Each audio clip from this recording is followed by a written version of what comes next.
Hola, muy buenos días a todos. Mi nombre es Macarena Gallardo.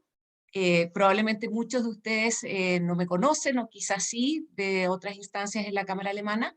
Yo soy la sucesora de Marlene Grolmus, así que estoy muy contenta de saludarlas en mi nuevo rol de gerente de socios en la Cámara Alemana y les doy la más cordial de las bienvenidas a nuestra charla Operación Renta 2022, reformas tributarias para el financiamiento de la PGU y cómo éstas afectan a las empresas, que dictará nuestro socio EY. Nos acompañan hoy Analía Gutiérrez, socia de cumplimiento tributario de EY Chile, a quien me está saludando en estos momentos, y Evelyn Faúndez, gerente senior de consultoría tributaria de EY Chile. Me comentan mis colegas que están en la coordinación que en estos momentos tenemos ya una gran cantidad de socios conectados y por eso, en nuestro ánimo de generar más instancias de networking entre nuestros socios, los invitamos a todos a quedarse, una vez concluida la charla de EY, a una pequeña actividad de 10 minutos en que haremos breakout rooms en parejas de a 2 socios para que se puedan conocer entre ustedes. Así que, por favor, una vez concluida la charla, no se vayan y quédense a esta actividad que nos dará la oportunidad de conocernos mejor entre socios. Finalmente, y antes de comenzar la charla, quiero felicitar a EY porque vimos que se han ganado el 10º lugar como un Great Place to Work por segundo año consecutivo, así que muchas felicitaciones, estamos muy contentos de que sean nuestros socios. EY, dicho sea de paso, es socio de la Cámara desde el año 1980, o sea, ya 42 años en la Cámara Alemana.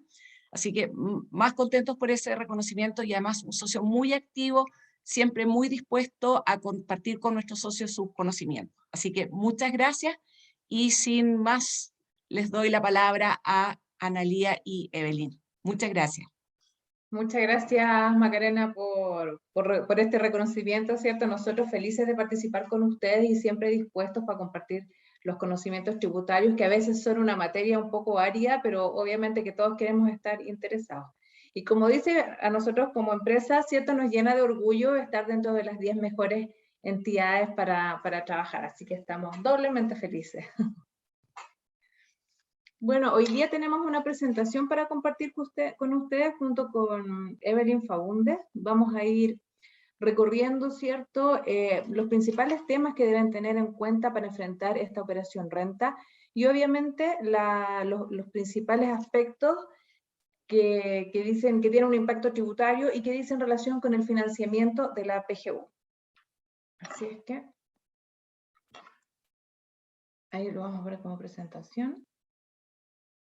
Tenemos una pequeña agenda, ¿cierto? Que es esta sección de salud y presentaciones que hemos estimado en 3 minutos. Luego de eso ya empezamos de lleno con nuestra presentación para finalizar con preguntas, ¿sí? Así que por favor siéntanse libres de ir haciéndonos las preguntas que estimen pertinentes.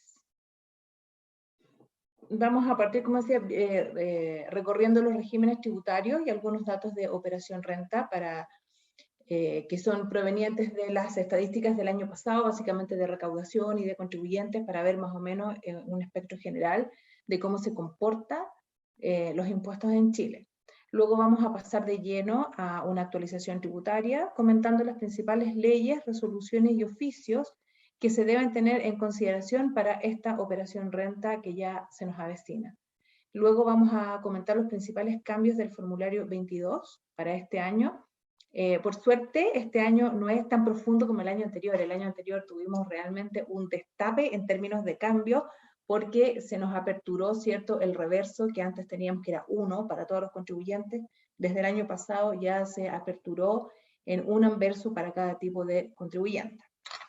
Hoy día, ¿cierto?, ya convivimos con ese segundo año que estamos con esta estructura, pero de todas maneras hubo cambios menores tanto en el anverso como en el reverso que vale la pena comentar y tener presente. Para partir, ¿cierto?, queremos repasar con ustedes los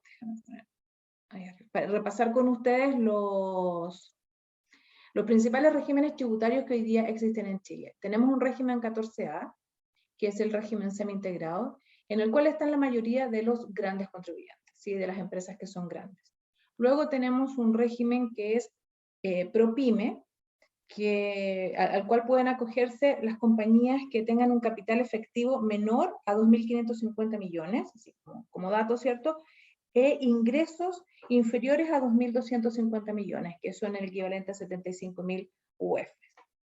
A su vez, las empresas ProPyme, sus ingresos no pueden provenir en más de un 35% de actividades pasivas, es decir, de tenencia de títulos o de tenencia de bienes raíces, ¿ya? Esos son como los principales requisitos para poder acogerse al régimen ProPyme. Una vez estando calificados como una compañía ProPyme, para efectos de tributación puedes estar en el D número 3, que tiene una tasa general del 25%, o en el D número 8, que es el régimen transparente, ¿ya? Ahí vamos a ir comentando, esta es una visión general, como dije. Los ingresos tributarios para las compañías del 14A, que son las compañías del régimen semi-integrado, cuyos ingresos de primera categoría se graban con una tasa del 27%, se deben reconocer sobre base devengada o percibida. Las empresas ProPyme, tanto las del D número 3 como las del D número 8, van a reconocer sus ingresos sobre una base percibida, ¿ya? Es decir, aquí ningún ingreso que esté devengado se va a reconocer, sino que solo lo que sea efectivamente percibido. Y de la misma forma se van a reconocer los gastos. Por ejemplo, las compras, las inversiones, las compras en activo fijo, para una empresa del 14A se va a llevar a gasto según la vida útil. En cambio, para las empresas ProPyme, una inversión en activo fijo se lleva a gasto de manera inmediata, es como una depreciación instantánea, por así decirlo, porque su régimen así se los permiten, es sobre una base percibida. La tributación de los socios en las compañías del 14A será en base a retiros, es decir, cada vez que la compañía le distribuya dividendos o utilidades a sus socios, estos deberán tributar dentro de sus impuestos personales por estos resultados. El 14 de número 3 sigue la misma lógica, es decir, también tributa sobre la base de los retiros. En cambio, el 14 de número 8 se tributa sobre una base de asignación, es decir, no importa si las utilidades de la compañía han sido retiradas o no por sus socios, estos de todas maneras deberán tributar por ello sobre la base de una asignación que se hará obviamente en proporción a la participación que cada uno de ellos tenga. Cabe señalar que para poder estar acogido al D número 8, uno de los requisitos, que no es requisito para el D número 3, es que las empresas no tengan socios personas jurídicas, como dato. En el caso del 14A, del régimen semi-integrado, respecto del impuesto que paguen las compañías, que en este caso es un 27%, los socios podrán acreditar un 65%. Por eso es que decimos que la tasa máxima en este 14A puede llegar hasta 44-45%, ¿sí? Es por el 35% que no puedes acreditar respecto del 27%, más la tasa propia del socio que podrá ser un máximo, ¿cierto?, de 35% en el caso de contribuyentes extranjeros.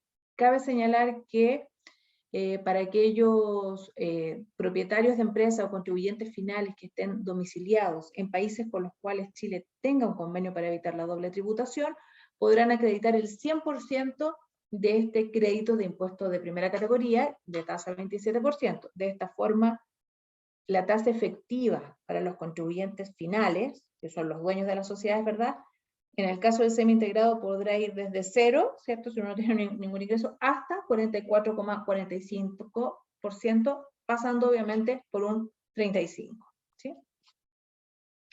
En el caso de del ProPyme, del D número 3, el crédito es del 100% del impuesto pagado, cuya tasa general, como dijimos, es 25%, y que hoy día, hasta el año tributario 2023, tiene una rebaja especial del 10%. Pero todo el impuesto de primera categoría que pague las compañías podrá ser acreditado por este socio del ProPyme de número 3. Por el contrario, ¿cierto?, el socio del ProPyme de número 8, al ser un régimen que no paga primera categoría, obviamente no va a tener ningún crédito contra los socios, sino que el resultado de la entidad será tributado por los contribuyentes finales en sus impuestos personales sin ningún crédito de por medio, toda vez que la entidad no lo ha pagado. Algunos beneficios tributarios temporales que tenemos. y que vale la pena analizar, ¿cierto? Es en el caso de las compañías del 14A, tenemos el régimen de la depreciación instantánea, el cual permite a las compañías poder reconocer como gasto el 100% de la inversión en activo fijo que se haya efectuado desde el momento de la compra. Este es un régimen transitorio, ¿cierto?, al cual las compañías pueden optar respecto de uno o todos los bienes. Entonces, es importante, ¿cierto?, al menos evaluarlo, al menos revisarlo. Algunos dicen, es pan para hoy, hambre para mañana, porque en el fondo es adelantar un gasto. Pero como decimos, es una herramienta, es una opción que tenemos y que de todas maneras vale la pena evaluar.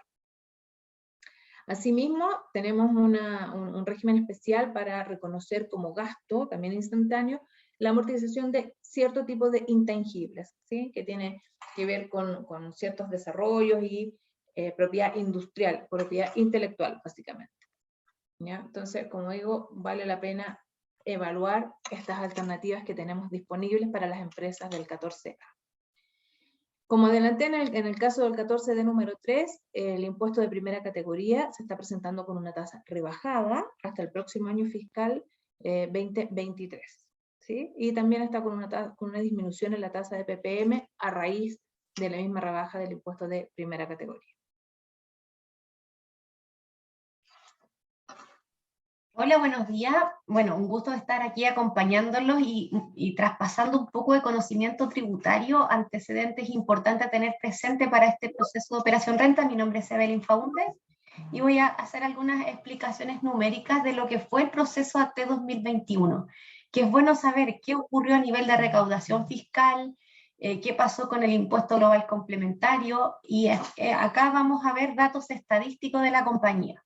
Entonces, en el primer gráfico vamos a ver la recaudación total que tuvo una compañía, que tuvo acá en este caso el fisco, respecto del impuesto global complementario. En total hubo una recaudación de 3 billones, y donde podemos ver quiénes fueron los que contribuyeron en estos 3 billones de pesos. Podemos ver que los tramos superiores, desde los 78 millones de pesos hacia arriba, es quienes contribuyeron en más de un 50% del total de la recaudación de global complementario.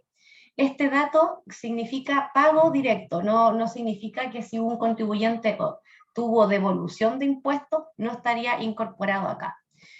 Esta recaudación que hablamos sobre el 50% está dado por estos principales tramos que superan los 78 millones de pesos de ingreso anual, y podemos ver que el 1.8% de este mayor al 50% viene de este tipo de personas que reciben estos ingresos.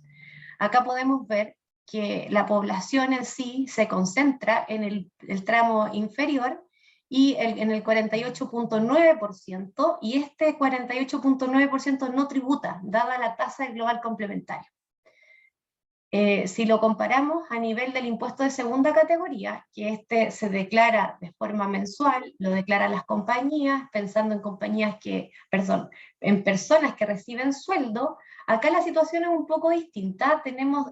Está concentrado en 2 tramos principalmente.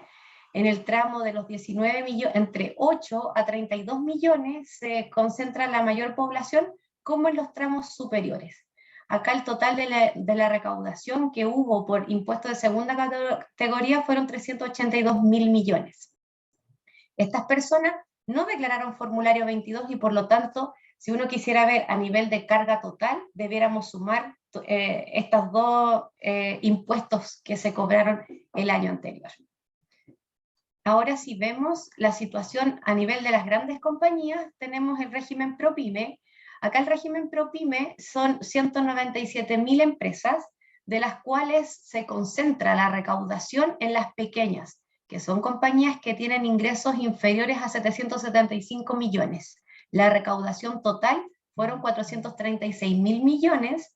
Ahora, si uno mira el régimen ProPyme, en base a lo que explicaba Analía, tiene ciertos rangos de ingresos que no pueden superar, en este caso, 100.000 unidades de fomento, pero si miramos, y este es un dato estadístico que nos entrega el Servicio de Impuestos Internos, igual informa que hay grandes empresas en este tramo o en este régimen. Situación que se extraña, eventualmente hubo un incumplimiento por parte de algunas compañías, superaron el tope de ingreso, y quedaron con régimen ProPyme, que nos pareció raro, pero en definitiva, como dato global, tenemos que las ProPyme a nivel de ingresos son 775.000, donde se concentra más la recaudación. Y también tenemos compañías medianas en menor proporción, pero que también la recaudación es significativa a nivel del régimen ProPyme. Y si nos vamos al régimen semi-integrado, donde están todas las grandes compañías, acá el 90% del total de recaudación que tiene el fisco es por grandes compañías, compañías que tienen ingresos anuales de 3.100 millones. A nivel de número de empresas que tienen esta declaración, hablamos de 37.000, que obviamente es mucho más pequeño, pero la contribución, el ingreso que reciben es mucho más alto y por lo tanto tienen un impuesto, la carga fiscal termina siendo súper alta respecto de estas compañías. Eso es en términos de lo que ocurrió en el AT 2021. Después, bueno, con los años vamos a ir haciendo todos los comparativos, pero que es significativa la recaudación que tuvimos el año pasado. Como les comentó Analía, vamos a hacer un análisis de actualización tributaria. Tenemos diversos oficios circulares y resoluciones que se emitieron durante el año 2021 y durante el año 2022, y que es importante tener presente, saber, hay algunos cambios de criterio, hay unos temas que resuelve algunas dudas que tenían algunos contribuyentes, y por lo tanto es bueno tener claridad de lo que ocurrió en este periodo de tiempo. Y un cambio que tuvimos y que ya está vigente es respecto de la ley 21.398, que regula e incentiva la protección de los derechos de los consumidores. Esta ley aborda varias materias, no necesariamente temas de impuestos, pero se incorporó un cambio importante en la ley del IVA. Antiguamente, nosotros cuando había una restitución o una resiliación de servicio, teníamos un plazo de 3 meses para poder rebajar ese IVA débito fiscal en la compañía que emite este documento. Con el cambio normativo, pensando en todo lo que ocurrió en pandemia, que las personas no podían hacer las devoluciones del producto que compraban, pasaba el plazo, se hizo una extensión de 3 a 6 meses para poder hacer estas restituciones, devoluciones, o si es que había un servicio resiliado. Entonces, obviamente, esto impactó a las personas directamente, salió en prensa y ya está vigente este cambio normativo. La vigencia comienza el 24 de marzo del 2022, por lo tanto ya se pueden emitir estas notas de crédito contemplando un plazo de 6 meses. Y la gran duda que surgió y que tuvimos varias consultas es qué pasa si la venta se produjo en periodo anterior a la entrada en vigencia, pero la restitución, la devolución de la mercadería se produce con la vigencia, ¿puedo rebajar el débito fiscal? Esa pregunta al menos varios contribuyentes la tenían, y lo que ocurrió que el 22 de marzo el servicio publica una circular en consulta. Tener presente que el servicio, antes de emitir una circular, emite una circular en consulta con la idea de que los contribuyentes la revisen, las empresas, si hay alguna duda se plantee esa consulta, para que luego el servicio, con todos los antecedentes, emita la circular final. Por lo tanto, esta circular salió en consulta, se terminaron las preguntas hasta el 5 de abril, pero sí nos incorpora en esta circular la pregunta que todos tenían: si yo puedo ir a emitir esta nota de crédito si la venta se produce antes de la entrada en vigencia, pero la nota de crédito después. Y la respuesta es sí, en la medida que se cumple este plazo de 6 meses. Así que es algo que es positivo también para las compañías que antes no podían rebajar este débito, y hoy día sí tenemos la posibilidad y tenemos el plazo de 6 meses.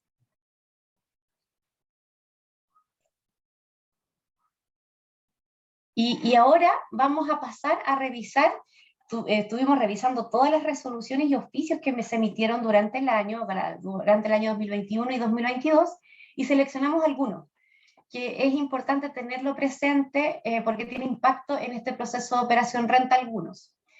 Uno de ellos es el castigo de existencia. Con la ley 21.210 se hizo un cambio o una incorporación al artículo 31, número 3, respecto de las pérdidas del negocio.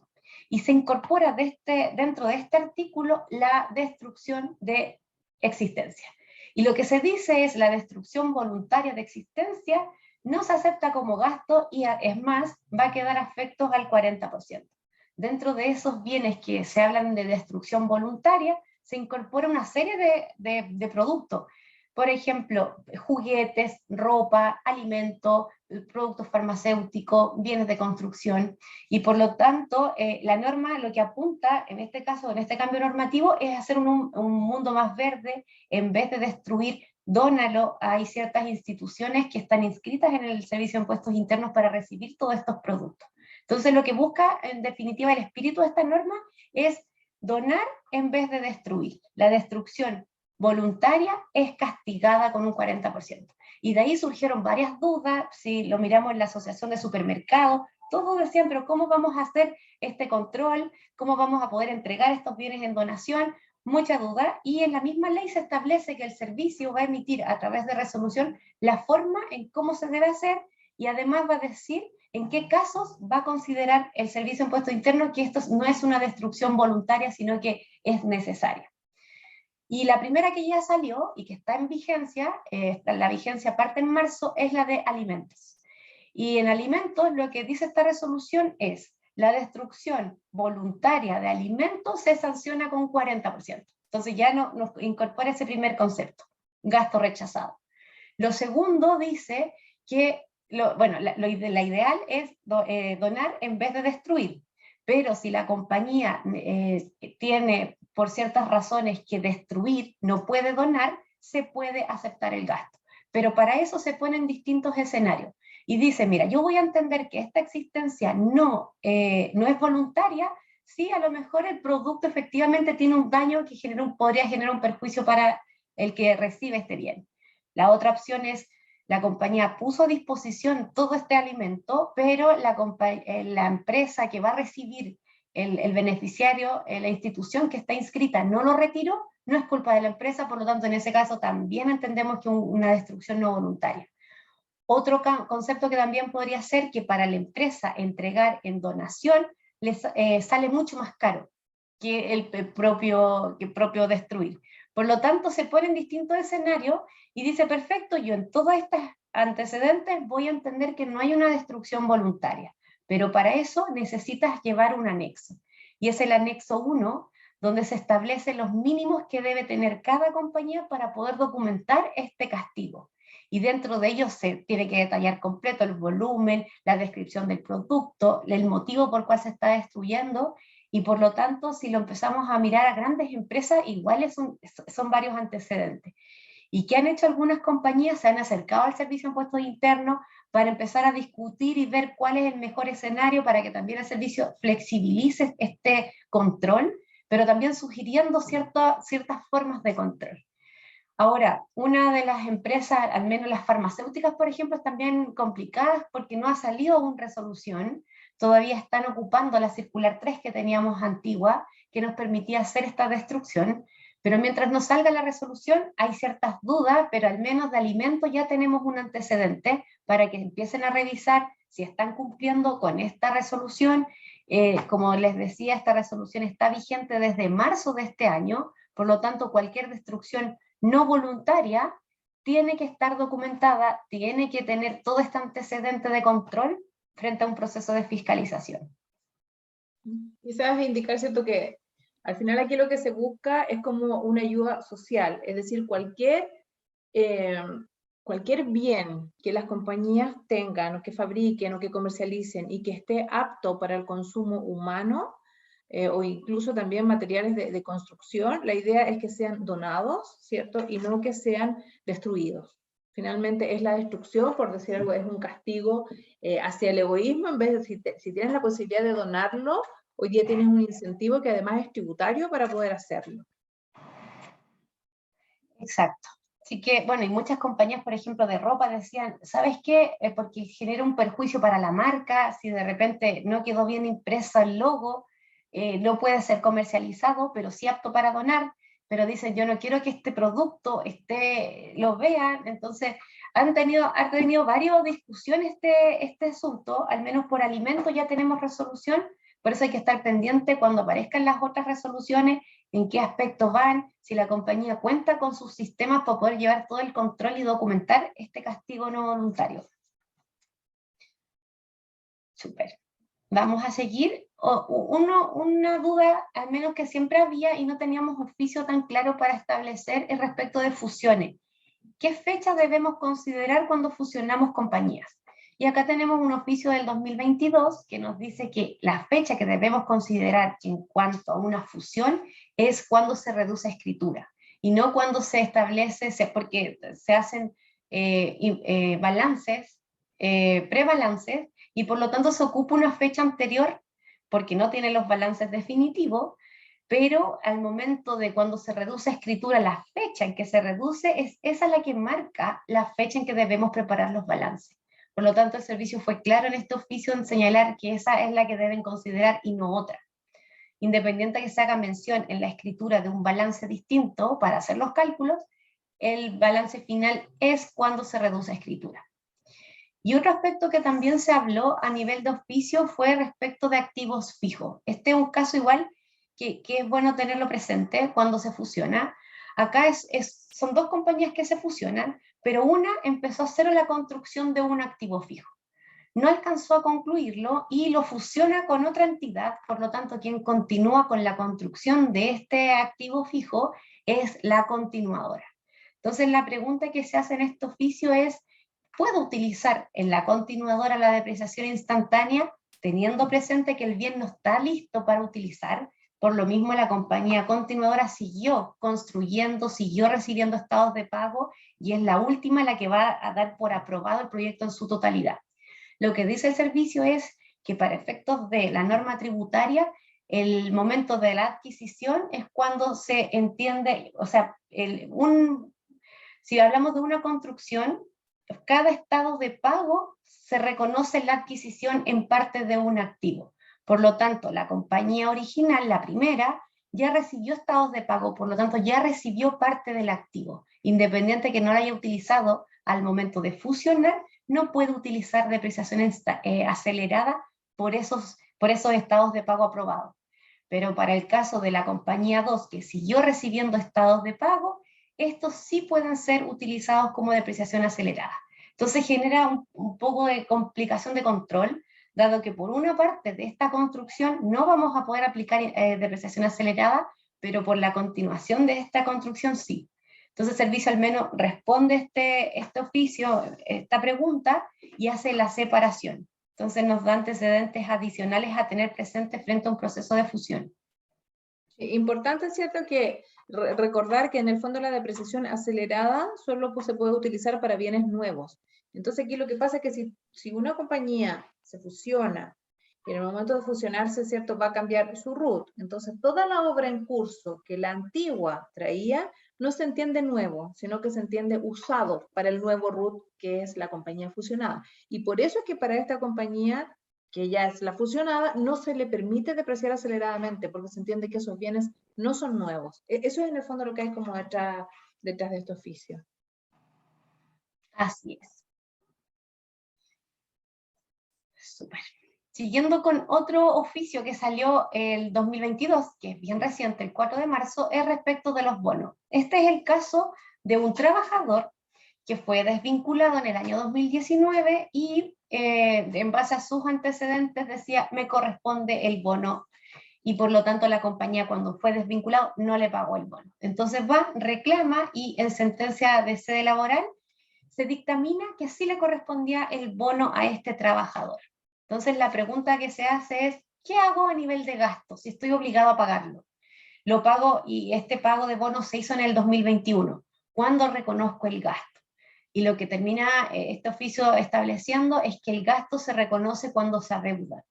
Y por lo tanto, si siempre correspondió pagar el bono, independiente que el pago efectivo lo hace en el 2021, tiene que considerarlo en el año 2019 y rectificar la declaración. Entonces es importante ver, porque es común tener casos en que hay demanda por parte del trabajador, hay una sentencia, y uno podría pensar que al final es cuando pago, cuando reconozco el gasto. La norma dice no, el gasto tributario en una empresa se reconoce pagado o adeudado en una 14A. Pagado o adeudado, por lo tanto, no puedes reconocer el gasto en el 2021 y necesariamente debes rectificar. Así que lo encontramos interesante para tenerlo presente y hacer los ajustes pertinentes que correspondan. En el fondo estar atentos, ¿cierto?, a las sentencias para poder reconocer el gasto en el minuto que tengas ese documento y no tener que rectificar y menos aún tener gastos extemporáneos en el año siguiente. La idea es evitar todas estas situaciones incómodas con el organismo fiscalizador. Así es. Sí. Otro aspecto que es importante repasar, al menos si teníamos norma para saber, es respecto de los impuestos del exterior.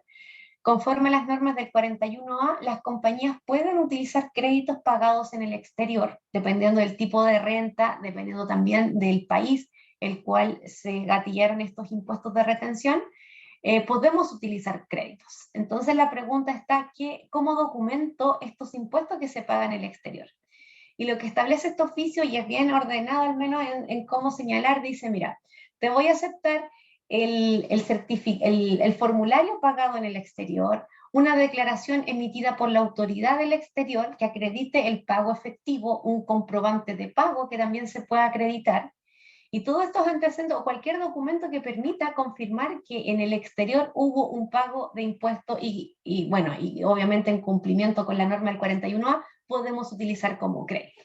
Entonces, y adicionalmente incorpora el concepto de legalizar estos documentos. Entonces se ponen distintos escenarios y establece que la legalización no se va a requerir cuando en el otro estado, en el otro país, formen parte de la Convención de la Apostilla. Hay un listado de países que forman parte de esta convención y por lo tanto en esos casos no se requiere legalización de los documentos.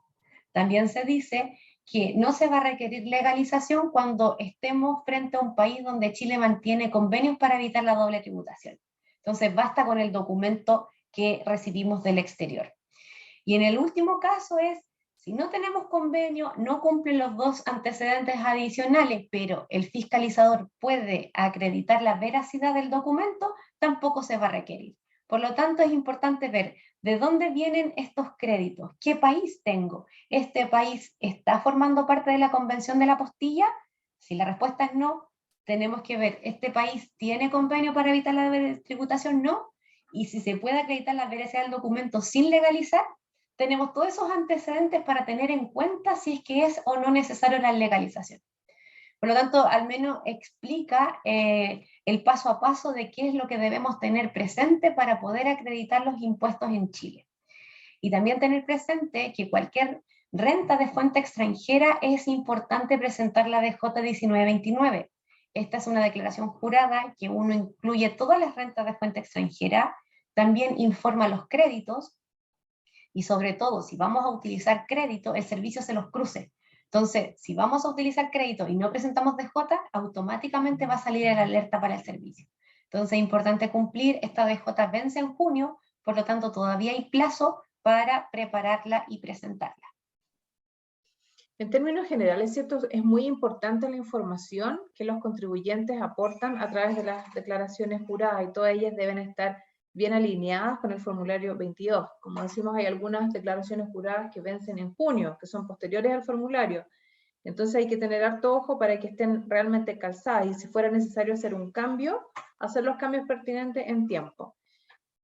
Ahora, en relación a estos impuestos al exterior y su forma de acreditarlo, es bueno tener todo este orden, ¿cierto? Y todas estas indicaciones del servicio, toda vez que a veces no es fácil para las compañías legalizar los documentos en el exterior. Entonces aquí un poco uno se ahorra estos trámites de ir y buscar notarios afuera, porque en el fondo se confía en los sistemas, se confía en el contribuyente y en las instituciones extranjeras.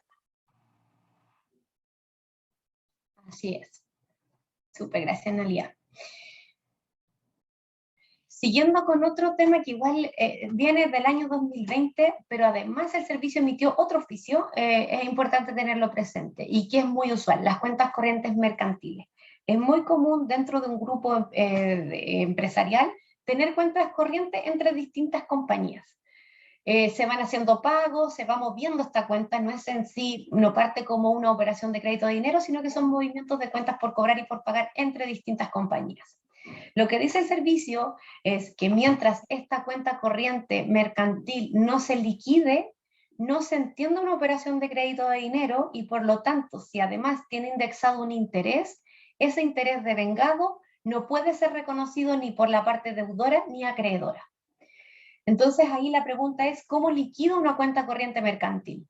Lo que dice este oficio, el oficio de junio del 2021 es, la liquidación se entiende cuando se establece quién es el deudor, el acreedor y el monto de la cuenta. Es como en términos sencillos decir, sacamos la cuenta, decimos, esta compañía debe, este es el acreedor, el deudor, el monto final, el monto que se debe, en ese momento se entiende liquidada la cuenta corriente y por lo tanto los intereses devengados pueden ser tributados y pueden reconocer como gasto. Así que en definitiva es importante documentarse. Al final la liquidación no está condicionada al pago, está condicionada a cerrar la cuenta y establecer todas las partes de esta operación de crédito de dinero. Al menos en todos los grupos los vemos este tipo de cuentas corrientes y es un tema que no todos lo tenían en antecedentes y es importante revisarlo, liquidarlo y si no están liquidadas las cuentas, hacer los ajustes en renta líquida y no reconocer un gasto porque hoy día en ese momento no se entiende una operación de crédito de dinero. Ahora, en términos de grupo, el efecto debiera ser neutro, porque como decimos, si no está liquidada la cuenta corriente y no se han establecido las posiciones de quién es deudor y quién es acreedor, no se podrán reconocer los ingresos como tampoco los gastos. Obviamente cada compañía tiene su situación tributaria particular. Una podrá estar pagando impuestos, otra en situación de pérdida tributaria, pero en el fondo lo importante es que al final de año se establezcan las posiciones para que cada compañía reconozca, una, los ingresos y la otra, los gastos. De otra manera, no se va a poder hacer. Así es. Si alguien tiene una consulta igual, para que no la olviden, la pueden dejar en el chat, en Q&A, y después las podemos revisar todas al final de la sesión. O si gustan interrumpen nomás, no hay problema. Así es. Ya. Siguiendo con otro oficio es respecto del orden de las imputaciones por utilidades percibidas. Ocurre que las compañías, ya hasta el 2024, una compañía que genere pérdida tributaria y que recibe dividendo de su filial puede recuperar el impuesto pagado. Cada vez tenemos porcentaje, hoy estamos en un 80%, pero se puede recuperar ese impuesto y ese impuesto se llama PPUA. Lo que dice la norma es, cuando recibimos de distintas filiales en distintos momentos, ¿cómo debemos considerar los dividendos? Dice de forma cronológica, para poder imputar la pérdida. Por lo tanto, tenemos que ver cuándo recibo ese dividendo, si es el mismo día, tenemos que ver hasta la hora de cuándo se recibió ese dividendo con la calificación que trae ese dividendo para poder imputar la pérdida. No es llegar y hacer un cálculo global, sino que tenemos que adecuarnos al orden cronológico en que recibimos los dividendos para calcular el PPUA. Esta opción de PPUA aún está vigente. Para el AT 2022 tenemos un 80% de utilización de dividendos para imputar pérdidas que genere la compañía. Así es. Y en el fondo tú puedes recibir incluso dividendos de la misma filial, pero con distinta calificación tributaria. Entonces aquí lo importante es que si la compañía matriz tiene su pérdida tributaria y va a pedir este PPUA, que como decía Evelyn es un 80% en este año, lo va a tener que hacer en orden cronológico, es decir, a medida que vaya percibiendo las utilidades, esas van a ser las primeras respecto de las cuales va a poder solicitar un impuesto en devolución. Es decir, si a usted le llega, tiene una compañía con pérdida tributaria y en marzo recibe dividendos sin crédito y en abril recibió dividendos con crédito, el dividendo de marzo va a absorber y va a consumir esta pérdida tributaria sin dar derecho a pedir ningún PPUA. Y luego el de abril, ¿cierto? Será el que le dé derecho en la medida que todavía le queda alguna porción de pérdida tributaria por absorber. Pero es importante revisar esto, sobre todo a nivel de grupos, y tratar de distribuir, ¿cierto? Primero las utilidades que tengan créditos a las compañías que estén en situación de pérdida tributaria, porque de lo contrario, como decimos, se va a ir consumiendo la pérdida tributaria. Así es. Se consume y, por ejemplo, si el primer dividendo que recibe la compañía no viene con créditos, absorbe pérdida y no tenemos devolución. Entonces es importante seguir este orden cronológico en cuanto a la percepción de dividendos. Además que intuitivamente a uno se le ocurren distintos sistemas, porque antes usted podía anotar todos los dividendos que percibía con las distintas calificaciones y hacer una suerte de proporción, e imputarlos así. Pero no es el sistema, aunque intuitivamente pudiera funcionar. El sistema es cronológicamente, vas imputando todo el dividendo que percibe la compañía. Así es. Sí. Otro oficio a tener presente que salió en agosto del 2021 tiene que ver con incobrables. Hubo un cambio significativo con la ley 21.210 de los métodos que tenemos para castigar cuentas por cobrar. Antiguamente teníamos la circular 24, que nos requería varios como trámites, por así decirlo, dentro de ellos requerir judicialmente el cobro. Por lo tanto, muchas compañías no requerían el cobro judicialmente, por lo tanto no podían castigar y se quedaban con tremendas cuentas por cobrar sin poder castigarlas tributariamente. Y por lo tanto sale una nueva norma y nos establece dos mecanismos adicionales, aparte de la circular 24 que aún se mantiene, y nos dice una alternativa para castigar sin tener que requerir judicialmente el cobro, dependiendo de tramos, teníamos varios, pero al menos sobre 1,5 millones teníamos que ya requerir judicialmente el cobro de esa cuenta por cobrar. Nos dice, si la deuda, el vencimiento supera los 365 días, lo puedes castigar. Y no necesito nada más que llevar el control, poder documentar que efectivamente la compañía cumplió con los 365 días. Y por lo tanto fue súper buena alternativa. Y la otra alternativa es hacerlo en función de porcentajes. El servicio estableció los porcentajes de incobrabilidad dependiendo del tiempo, llegando, si la compañía llega a los 365 días ya termina siendo un 100%. Por lo tanto podemos llevar un 75, 50, dependiendo de los números de días de vencido esa cuenta por cobrar.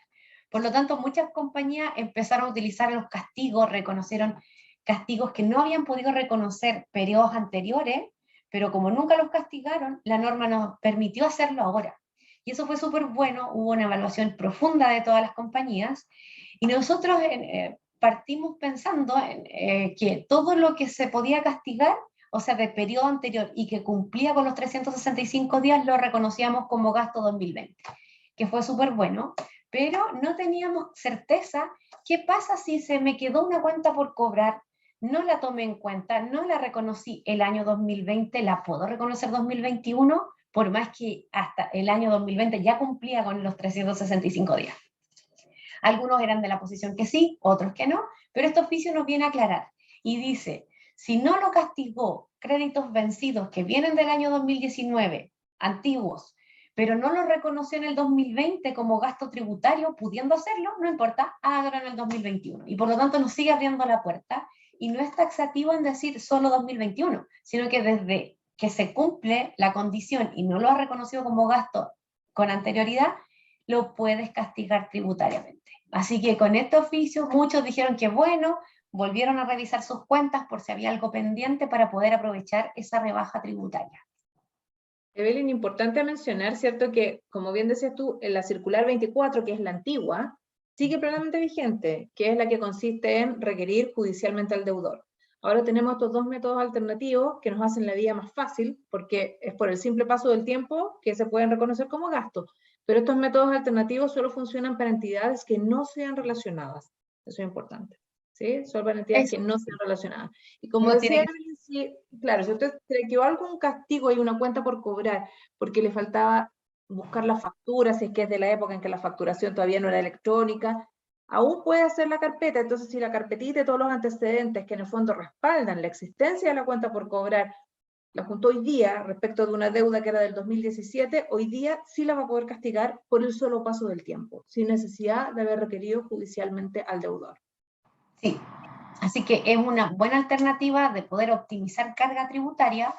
Es sencillo, lo importante es llevar una resolución, bueno, cumplir con la resolución 121, que es llevar el control, y ahí se me individualiza la cuenta por cobrar, la fecha de la factura, hay harto detalle, pero mientras tengas esos antecedentes, no deberías tener ningún problema en reconocer un gasto tributario. Otro aspecto que es en relación con gastos intercompany. Es muy común grandes compañías que tengan matrices en el exterior o viceversa, tienen cuentas gastos entre compañías del grupo. Lo que dice la norma es respecto de los gastos que tengas con intercompanies del exterior, mientras no los pagues, no lo puedes tratar como gasto. Tiene que cumplirse dos requisitos: que pagues esa deuda a la compañía relacionada y además pagues el impuesto adicional si corresponde. Entonces nos pasaba mucho, esto viene un cambio del 2015, es bien antiguo el cambio. Por lo tanto, no podíamos reconocer el gasto tributario sino hasta que se pagara la deuda. Por lo tanto, teníamos un ajuste en el resultado tributario. Pero ¿qué ocurría como duda? Es, ¿qué hago con ese agregado que tengo? No lo puedo reconocer como gasto, lo ajusto en la renta líquida. ¿Qué hago a nivel de capital propio? Y ahí teníamos varios cuestionamientos, al menos algunos decían, la deuda existe, tú tienes un pasivo que no lo puedes tratar como gasto, es porque la norma no lo permite, pero pero en lo regular yo debo la deuda, por lo tanto no puedo desconocer que tengo un pasivo por pagar. Y ahí es cuando empezaban a tener dudas de cómo trataban esta cuenta, este ajuste. Lo tomaban formando parte del capital como ajuste, por lo tanto no hago una disminución patrimonial dado que todavía tengo la deuda. Y habían diversas opiniones, tenemos empresas que aplican distintos criterios, pero en definitiva salió este oficio. No es común que el servicio trate mucho de capital propio tributario, pero sí se refirió a este punto que estaba en duda.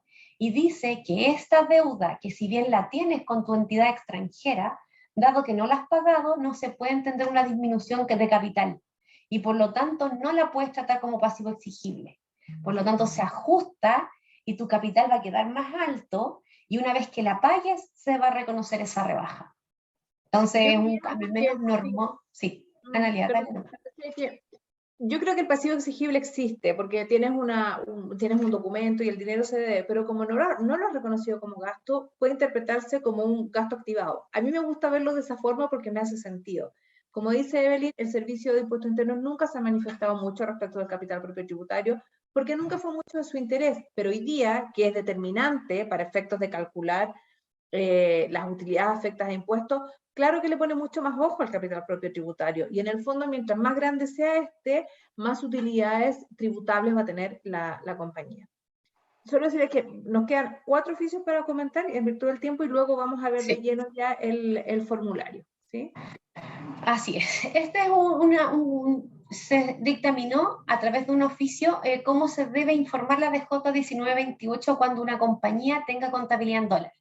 Acá tener presente que todas las DJ se presentan en pesos, independiente de que la compañía lleve contabilidad en moneda extranjera. Entonces habían diversas dudas. Si yo llevo contabilidad en moneda extranjera, distribuyo dividendos, ¿qué tipo de cambio ocupo? ¿Cómo corrijo? Algunos aplicaban tipo cambio cierre, y por lo tanto no era clara la instrucción, y en verdad no había instrucción para decir cómo se hace. Y este oficio nos dice que debes tomar el retiro, el dividendo, a la fecha de la distribución, convertirlo a tipo cambio, o sea, a peso, y aplicarle IPC, que es un mecanismo distinto respecto de unas compañías que llevan contabilidad en moneda extranjera, pero al menos se normó. Y eso fue en este oficio que salió en marzo del 2022, hace muy poquito, y con el fin de poder normar la calificación de dividendos que se hicieron en marzo. Es importante, ¿cierto?, decir que las declaraciones juradas no son en dólares. Entonces, para las compañías que tienen contabilidad en dólares, habitualmente existía esa pregunta de cómo informar, porque la DJ se hace en pesos. Es meramente informativo, este cambio no va a tener ningún efecto en términos de pagos de impuestos, porque el retiro en sí no cambia, lo que cambia es la forma en que se lo informo al Servicio de Impuestos Internos. Entonces, este cambio, como digo, no es para alarmarse, sino que es más bien para saber cómo el servicio quiere recibir esta información. Así es, sí. Otro oficio respecto de activos fijos es cómo tributo, o sea, cómo determino el gasto de construcciones que se realicen en terrenos ajenos. Es muy común, arriendas un terreno, después construyes un bien en un terreno ajeno, y la pregunta es ¿cómo trato esa construcción? Antiguamente, y tenemos oficios que hablaban de que se tenía que asignar la vida útil del contrato de arrendamiento, dado que el bien no es tuyo, lo construiste en propiedad de un tercero, y por lo tanto habían ciertas inquietudes de cómo tratarlo. Este oficio de marzo del 2021 dice que la construcción que hagas en terreno ajeno y cuando en el contrato se establece que esta construcción va a pasar a ser parte del arrendador al término del contrato, dice que lo debes tratar como activo fijo y asignarle, por lo tanto, depreciación vida útil normal o acelerada también se puede, y cuando se termine el contrato de arrendamiento, si es que no alcanzaste a depreciar en su totalidad el bien, lo llevas como gasto en ese momento. Pero no establece el escenario de aplicar una depreciación en función de del tiempo del contrato de arrendamiento. Decir, cierto, Eve, que habían oficio para ambos criterios, es decir, para considerar, para depreciar este activo fijo en terrenos arrendados según la vida útil del contrato o como un activo fijo propio. Entonces, esta duda estaba, y aquí sí que se viene a sentar un criterio que va a ser relevante y que en verdad cada vez que ustedes construyan en un bien que no es propio, que hagan mejoras en bienes arrendados, para fijar la vida útil de este activo, no van a tener que mirar el contrato, sino que van a tener que ir a mirar la tabla del servicio y asignarle la vida útil que corresponda. Así es. Sí. Y otro oficio que salió en el 2022 respecto de las bebidas alcohólicas, en función de todo el cambio normativo que tuvimos a nivel de gasto tributario, sí se acepta como gasto todas estas compras de bebidas alcohólicas cuando se hagan eventos, cuando lo que busca es generar un buen ambiente laboral. En ese aspecto, la norma establece que sí se puede utilizar este gasto tributario. Antiguamente uno decía, si es alcohol, a lo mejor está bien, podemos hacer fiesta a nivel de empresa, generar estos eventos, pero estaba en duda si es que las bebidas alcohólicas podían formar parte de este gasto tributario, y la norma al menos sí establece que se puede, como dato para tener presente. Es un oficio cortito, ¿cierto? De 2 o 3 párrafos, pero que es bastante claro en indicar que todos aquellos gastos en bebidas alcohólicas van a ser aceptados. Así que las compañías que lo dejaban aparte, hoy día lo pueden incluir y dejar como gasto tributario. Así es. Sí. Y otro punto, el último oficio que vamos a ver para pasar después a los formularios, es los pasivos no acreditados. Acá sucede que una compañía, producto de una pérdida tributaria, pidió PPWAC en el año 2017 y el servicio revisa la compañía y detecta pasivos no acreditados. No se podía acreditar la naturaleza de ese pasivo. Por lo tanto, el servicio lo que dice es, dado que tienes pasivos no acreditados, lo voy a tratar como un ingreso afecto impuesto. Y el contribuyente dice, pero ¿en base a qué normativa estableces ese ajuste? ¿Por qué lo haces? Entonces el servicio le responde y le dice, mira, el artículo 70 de la Ley de la Renta establece que en la medida que no puedas acreditar los fondos para un gasto, una inversión, un desembolso, se va a entender que hubo un ingreso tributable. Y por lo tanto, ajustó la renta líquida y determinó que sí correspondía tributar por esos pasivos no acreditados. Y fue un poco polémico, todos empezaron a preocuparse, a revisar qué tipo de, si es que podemos encontrarnos con pasivos no acreditados, deudas que queden ahí, que no tenemos el soporte, podría aplicar este oficio. Así que tener presente, revisar si es que tenemos alguna cuenta, por si, como para anticipar el proceso de revisión y documentarla. Totalmente. Es novedoso, como dices tú, pero es un criterio que aplicó el servicio y que hay que estar súper atentos. Sobre todo, ahora hay que estar atentos a nivel de fiscalización, no es algo a lo cual uno deba adelantarse y revisar. Es decir, es bueno tomar la temperatura de su compañía, revisando todos los pasivos y obviamente estando seguro que están todos documentados y que son pasivos exigibles. Ante una fiscalización, doble preocupación, ¿cierto? Sí, exactamente. Ya, ahora vamos a pasar a Eastwood. Bueno, existe el impuesto sustitutivo, que es un impuesto que los impuestos finales, ¿cierto? Los contribuyentes, como dije al principio, podemos estar afectos a impuestos finales que van desde un 0 hasta un 44,45%, dependiendo, obvio, de la carga personal de cada chileno, del tramo en el que se ubique, y en el caso de extranjeros va a ser de un 35 o 44,45 si no está en país contratado. Existe este Eastwood, que es una ventana, y lo comentamos porque este es último año en el cual las empresas pueden acogerse a este impuesto. Se trata de una tasa de un impuesto sustitutivo, porque sustituye a los impuestos finales, que va a ser de un total de un 30%. Aquí la recomendación es que lo evalúe, porque como impuesto es un impuesto bastante seguro. Si la compañía decide pagar este 30%, deberá pagar un 30% sobre las utilidades generadas hasta el 31 de diciembre del 2016, que era lo que conocíamos como el FUT, ¿verdad?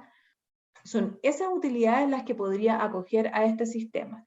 Las utilidades que usted determine que va a acoger a este sistema se van a gravar con una tasa del 30% y va a poder acreditar contra estas el impuesto de primera categoría que tenga guardado. Como digo, es un sistema bastante seguro porque hay bastante normativa. Obviamente el fisco se ha mostrado bien favorable a este pago. Entonces, ¿a qué contribuyente le conviene? Si su impuesto final, por ejemplo, si usted es un extranjero que está en un país sin convenio y su tasa final va a ser de 44,45%, pagar un 30% de impuesto final va a ser conveniente. Si está en un país con convenio, con una tasa final de 35%, este 30% de overall tax también puede ser atractivo. Asimismo, resulta bastante beneficioso para las personas chilenas, contribuyentes finales, que están en los tramos más altos de tributación, porque podrán estar afectos a una tasa final de 30, no a las más altas. La buena noticia es que si una compañía tiene más de un socio y tiene variadas cargas tributarias, si la compañía decide pagar el ISFUT, podrá distribuir estas utilidades liberadas, ¿cierto? Porque la compañía se hizo cargo del impuesto, a los contribuyentes a los cuales les favorece, ¿ya? Entonces, aquí el mensaje es que es una norma segura, el fisco está bastante abierto porque es una norma absolutamente recaudatoria, por lo tanto, no hay mucho problema en pagar y enterar este impuesto, que dicho sea de paso se hace a través del formulario 50, y todas las dudas que pudieran tener están recogidas por el servicio en los oficios que aquí indicamos, y como les va a llegar esta presentación, los van a poder tener ahí a mano. Todos los elementos que ustedes necesitan para evaluar este escenario están, porque son su STUT, que son las utilidades del antiguo FUT, que van siendo actualizadas, los créditos y los topes, que son el RAI, ¿cierto? Entonces, tiene toda la información para hacer una evaluación segura y determinar si le conviene o no le conviene acogerse a este sistema.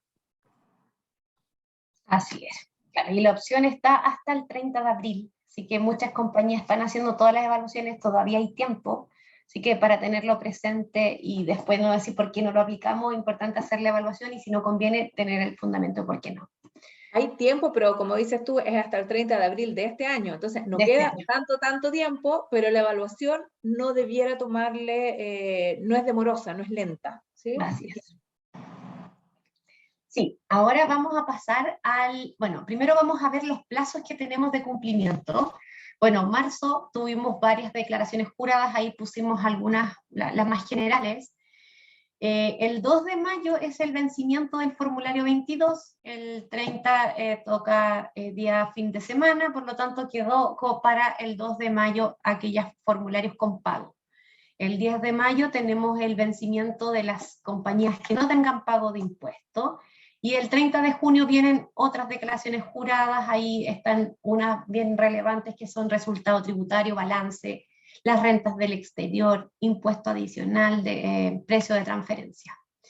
Acá se presenta en términos muy generales, si presentas entre el 1 de abril y 21 de abril, cuándo sería el depósito si es que corresponde a una devolución, y acá están los plazos dependiendo de cuándo presentes el formulario.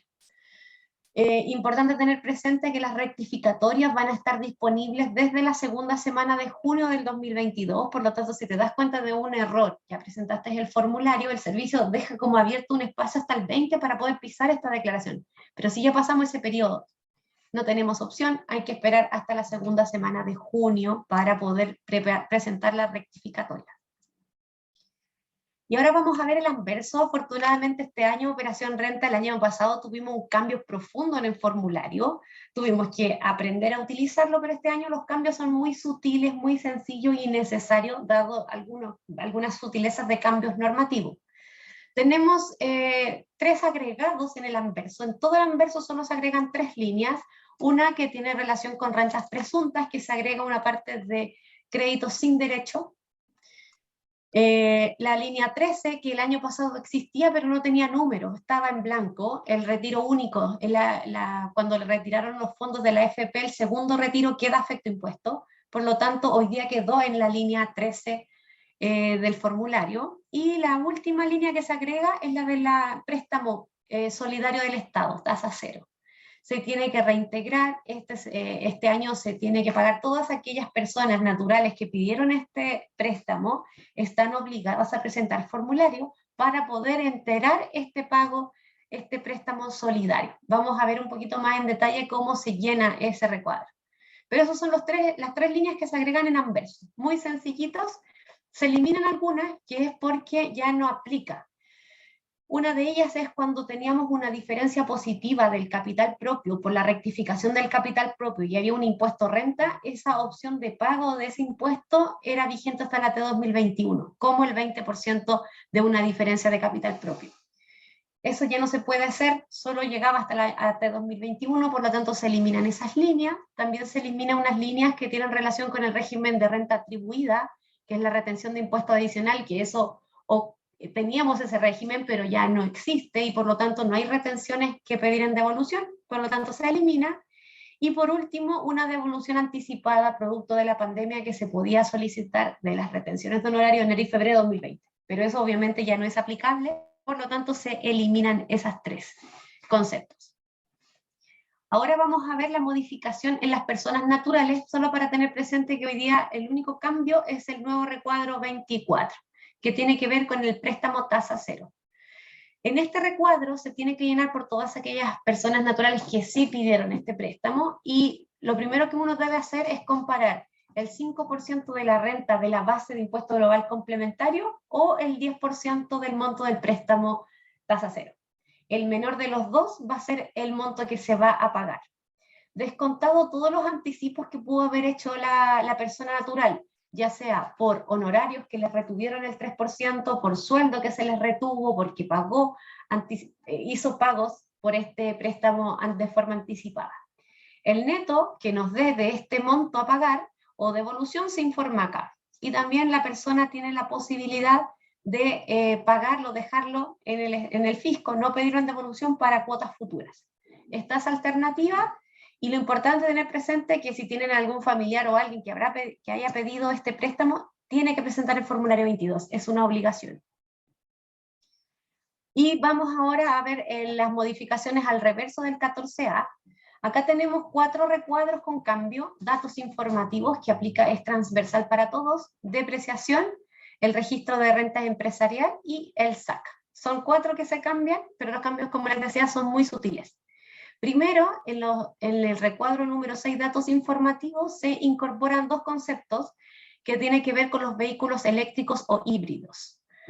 A través de la resolución 56 del 2021, el servicio emitió y establece una vida útil especial para este tipo de vehículos, eléctricos o híbridos, o con 0 emisiones.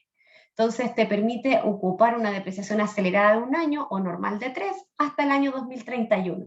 Por lo tanto, se agregan esas 2 líneas para informar que hubo compra, en verdad, y estás depreciando estos vehículos que tienen una vida útil especial. También se incorporan datos informativos, todos estos joint ventures que existen, que hay cuentas en participación, informar el saldo de la cuenta en participación inicial, la final y cualquier crédito que se le haya asignado a los partícipes de esta asociación. Y créditos IPE si es que se les asigna. Entonces, esto no es aplicable a todas las compañías, pero al menos en el datos informativos se incorporaron estos 4 recuadros. A nivel de depreciación, solamente se eliminan 3 recuadros, que son la depreciación acelerada vida útil 1 año, se elimina la instantánea del 50%, que era uno de los cambios transitorios que tenía la norma, que podías depreciar en un 50% el bien, y en la Araucanía que tenías la posibilidad del 100%. En este caso quedan menos recuadros para llenar, la cantidad de bienes, la depreciación acelerada, la acelerada de 1/10 y la depreciación instantánea del 100% por el transitorio que tenemos, que nos permite hasta el año 2022 depreciar instantáneamente todas las compras de activos fijos que tenga en el año. Por lo tanto, esto es solo de eliminación, ya conocíamos lo que fue el año anterior. Y a nivel de registro de renta empresarial, se eliminan algunos códigos. Dentro de las rentas con tributación cumplida, dentro del REX, tributación cumplida, había un recuadro que te pedía informar saldos negativos, pero uno dice, una renta con tributación cumplida, ¿cómo va a tener saldo negativo? Entonces se eliminan en definitiva estas dos líneas que están marcadas en rojo. Por el lado del SAC se habilitan dos campos que hasta el año pasado no se podía incorporar, estaba achurado estos dos códigos que tienen que ver con remanente ejercicio anterior o inicial con saldo negativo. Entonces, dado que sí se puede ocupar esta información si es que era negativo, las compañías no lo podían informar, se incorporaron y se habilitaron estos dos códigos. Eso por el lado de empresas, como ven, súper sencillo, no son cambios más de eliminaciones que de agregados. Y por el lado de una empresa ProPyme, el cambio del recuadro número 6 ya lo vimos, eso es transversal para todos. El 17 es la base imponible, se modifica una parte de la base imponible y del registro. Por el lado de la base imponible solo se agregan dos, que es que se incorporan los ingresos del giro de vengados en ejercicios anteriores y percibidos, porque recordar que una pyme tributa en base percibida y también pagada. Por lo tanto, si quedaron deudas del año anterior y este año se pagan, se incorporan estas dos líneas, ingresos y pagos, y se eliminan los servicios pagados. Eso es a nivel de ProPyme, muy, muy pequeño el cambio. Y por el lado del registro de renta empresarial, al igual que la 14A, también se eliminan. Cuando estamos frente a rentas con tributación cumplida, dentro de las otras se eliminan los campos saldos negativos, porque en verdad no podrías tener saldo negativo con tributación cumplida. Y la última, que es régimen de transparencia tributaria, tenemos solo el cambio del recuadro número 22, que es base imponible. El 6, ya lo vimos, como les decía, es transversal para todos. Y lo que hace es hacer la misma modificación del ProPyme, incorporar los ingresos del giro de vengados y percibidos en el ejercicio, y en el caso de los gastos, adeudados y pagados en el ejercicio actual. Y se eliminan los servicios pagados. Eso es en términos de este régimen transparente. Así que como ven, los cambios muy sutiles, debiéramos con todo el aprendizaje del año anterior poder replicarlo y no tener inconvenientes para este proceso de operación renta. Eso es en términos Analía. Sí, solo decir que, como habías dicho, ¿cierto? Y como adelantamos, los cambios profundos del formulario fueron efectuados el año anterior. De manera tal que si aún tiene dudas respecto del año anterior, hay que revisar, porque es un formulario diferente, es un formulario pesado, entonces vale la pena estarlo revisando. Antes de terminar, quisiéramos repasar, ¿cierto?, los principales cambios que trajo la ley 21.420 y que es conocido como PGU, porque en el fondo aquí lo que se hizo con esta ley, ¿cierto?, desde el proyecto, en el fondo a través de la eliminación de ciertas exenciones o beneficios tributarios, se busca aumentar la recaudación, ¿para qué? Para financiar esta PGU, ¿ya? La recaudación que se esperaba es alrededor del 1% del PIB, que es lo que se necesita en el fondo para poder financiar este beneficio, esta PGU. De esta manera, ¿cierto? Acá tenemos los principales cambios. En términos del IVA, la norma con la que estamos conviviendo es que aquellos servicios del artículo 20, número 2 y 3, son los que se graban con IVA. Eso quiere decir básicamente comercio, industria, bancos, clínicas, obviamente con las exenciones que tienen, pero en términos generales esos son. Hoy día la norma general, no hoy día, sino que a contar de la vigencia, la ley ya está publicada, pero a contar del 1 de enero del 2023, la norma general va a ser que todos los servicios en general van a estar afectos a IVA, ¿ya? Uno podría pensar que esto no va a afectar tanto a las empresas, pero sí afecta a las empresas, porque si su compañía es una compañía que no recupera IVA porque desarrolla principalmente servicios exentos, recibir una factura de sus asesores con IVA, obviamente va a ser un mayor gasto porque no va a poder recuperar ese IVA. Entonces es una norma respecto de la cual hay que evaluar su impacto. Dicho sea de paso, no esta idea general, ¿cierto?, de que todos los servicios van a estar grabados con IVA, no va a afectar a las boletas de honorarios ni a las sociedades de profesionales, ¿ya?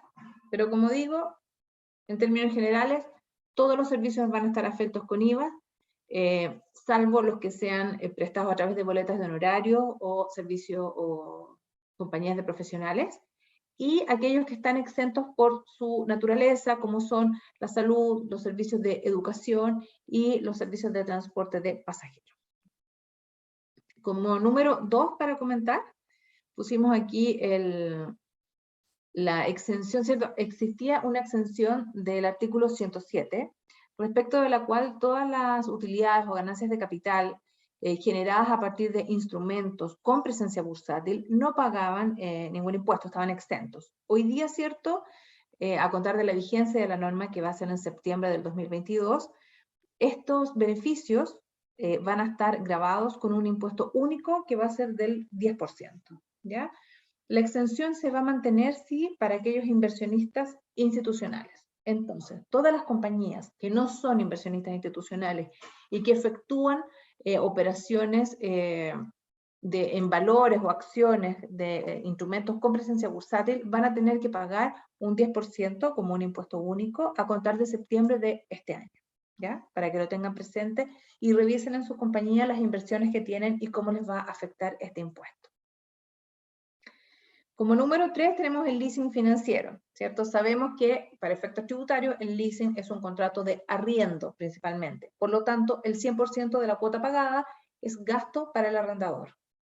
Hoy día eso va a cambiar y el leasing financiero va a seguir, el leasing en general para efectos tributarios va a tener el mismo tratamiento que para efectos financieros.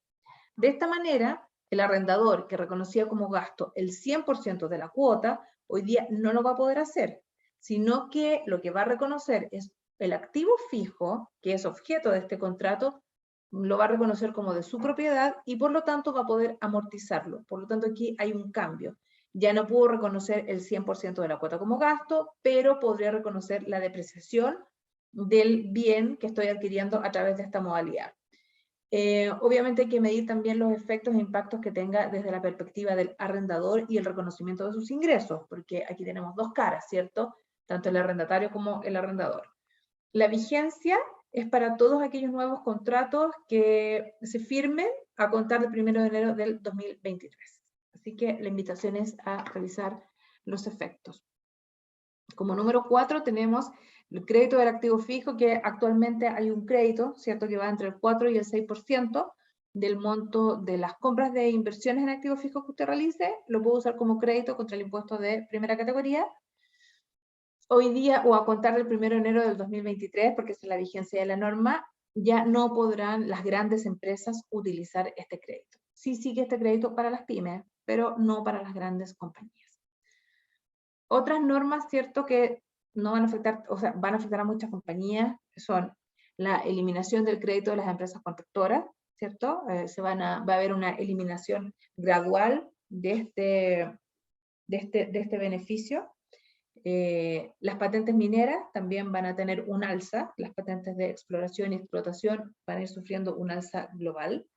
El impuesto territorial, recordemos que ya está establecida una sobretasa a través de la Ley de Modernización Tributaria, que fue del 0,275. Esa sobretasa, a contar del 1 de enero del 2023, va a subir a 0,425, respecto de todos aquellos bienes que tenga un contribuyente y que sean superiores a 670 UTA, que son aproximadamente 400 millones. ¿Ya? Este cálculo se lo va a entregar el organismo fiscalizador, pero es importante que lo considere a nivel de sus flujos de caja. Respecto al DFL2, existían ciertos beneficios, ¿verdad?, que era para aquellas viviendas adquiridas antes del 2010, sin límite estaban exentas las utilidades o los beneficios percibidos a través de los DFL2. Esta norma establece que hay un límite de 2 propiedades adquiridas hasta antes del 2010, pero solamente 2 propiedades, y de ahí en adelante no hay más beneficios, ¿ya? Entonces también es una norma que se debe revisar. Los seguros de vida van a ser totalmente tributables para efectos de la ley de herencia y donaciones. Y por último, ¿cierto?, el impuesto al lujo, que es de un 2% sobre el valor de mercado de ciertos bienes, que son yates, helicópteros e incluso automóviles que tengan un valor de mercado de 40 millones o más. ¿Ya? Este impuesto al lujo va a afectar tanto a las personas naturales como a las personas jurídicas. Así que es importante que las compañías revisen sus activos y que obviamente las personas naturales también revisemos si es que tenemos algunos de estos bienes, porque como digo, van a estar afectos a este impuesto al lujo que va a ser de un 2% respecto del valor de mercado que tengan. Esta ley o este financiamiento de PGU no afecta tanto esta operación renta, porque sus vigencias son posteriores. Pero obviamente que debemos estar atentos, debemos planificarnos. La idea es anticipar los efectos futuros que las compañías van a tener que afrontar con ocasión de estas modificaciones. Y por último, indicar, ¿cierto?, que como todos sabemos estamos con un cambio de gobierno, con un proyecto, un plan. Estas modificaciones de esta ley 21.420, que fue dictada ya en los últimos días del gobierno anterior, están totalmente alineadas con el nuevo proyecto de Boric. Por lo tanto, no vislumbramos algún cambio o algo, porque, como digo, está en el camino de aumentar recaudación y disminuir beneficios. Habiendo dicho eso, yo creo que damos tiempo a preguntas, o Macarena, no sé si quieres hacer breakout, nosotras aquí disponibles. No, muchas gracias, Analía y Evelyn. Partamos con preguntas. Yo creo que es muy interesante la presentación. Debe haber quizás más de alguien que quiera hacerles una pregunta puntual. Así que partamos con las preguntas primero y después hacemos esta pequeña actividad para conocernos mejor. Yeah. Claro, otra alternativa también, Macarena, es que se nos manden por correo, también es una opción. Así que así está abierta esas dos alternativas. Sí, nosotras les vamos a dejar la presentación y en la presentación están nuestros emails, entonces quizás si quieren digerirlo y luego hay preguntas, nosotras con mucho gusto las podemos resolver después. Exactamente. Muchísimas gracias. Así que bueno, preguntamos cortito. Si es que alguien tiene ahora una pregunta, puede prender su cámara y la hace directamente. Si no, dice acá Carlos que por favor compartamos la presentación. Así que parece que no hay ánimo para preguntas presenciales, así que pasemos cortito a esta breakout rooms para que nos podamos conocer mejor entre socios. Que le doy aquí el pase a nuestro... alguien aquí pregunta cómo levantar la mano. Simplemente, pero creo que puede, Nati, ella puede prender su cámara directamente. Solo prender cámara y micrófono directamente, María de Los Ángeles. Ya. ¿Te puedo hacer una pregunta? Hola, me gustaría, ¿me escuchas? Sí, te escuchamos bien. Tú, con respecto al tema que planteaste de los seguros de vida, ¿ya? Me gustaría saber si, por ejemplo, en los casos, por ejemplo, de lo que son las jubilaciones, por ejemplo, ¿ya? Que se pueden tomar con una compañía de seguro, en ese caso, ¿ya también van a estar sujetos a impuestos o no? En términos generales, sí, claro, en términos generales, en términos generales todos van a estar afectados. Ahora, esto está a nivel de ley, ¿ya? Podemos profundizar más en el tema, pero la norma, ¿cierto?, es que todos los beneficios que se reciban con ocasión de seguros de vida o de vida con ahorro van a estar afectos a la ley de herencia y donaciones. ¿Ya? Eso es en el fondo lo que deberías considerar. ¿Eso va a ser en forma retroactiva o va a ser o irá a ser, digamos, para las que a contar, digamos, del momento en que se presente la ley, en que empieza a operar la ley? La ley ya está presentada, pero no sé, Evelyn, si tú tienes la vigencia ya a mano, porque yo en particular no tengo esa vigencia, pero... Sí, yo diría que es 2023, 1 de enero de 2023. ¿Sí? Sí, pero es en definitiva los herederos que reciban este seguro de vida son los que van a quedar afectos a impuestos. Así ya, es. Cambia respecto a la ley de herencia. Los beneficiarios que con ocasión de la muerte del causante lo reciban son los que van a tener que tributar con la ley de herencia y donaciones. Ah, ya, perfecto. No, no la persona, digamos, que está con la jubilación. No que está con, exactamente. Es No. el beneficiario, claro. Es el beneficiario que se supone no hizo el esfuerzo de hacer el ahorro, ¿me entiendes? Es el Ya, que lo sí, recibe perfecto. como incremento por la sola muerte del causante. Es el que va a estar afecto a este impuesto de herencia y donaciones. Ah, ya, perfecto. Ya, súper. Gracias. Perfecto. ¿Alguien más tiene otra pregunta que quiera hacer? Déjame mirar si tengo otra más. Sí, a ver si hay algo aquí en... y hay gente como despidiéndose.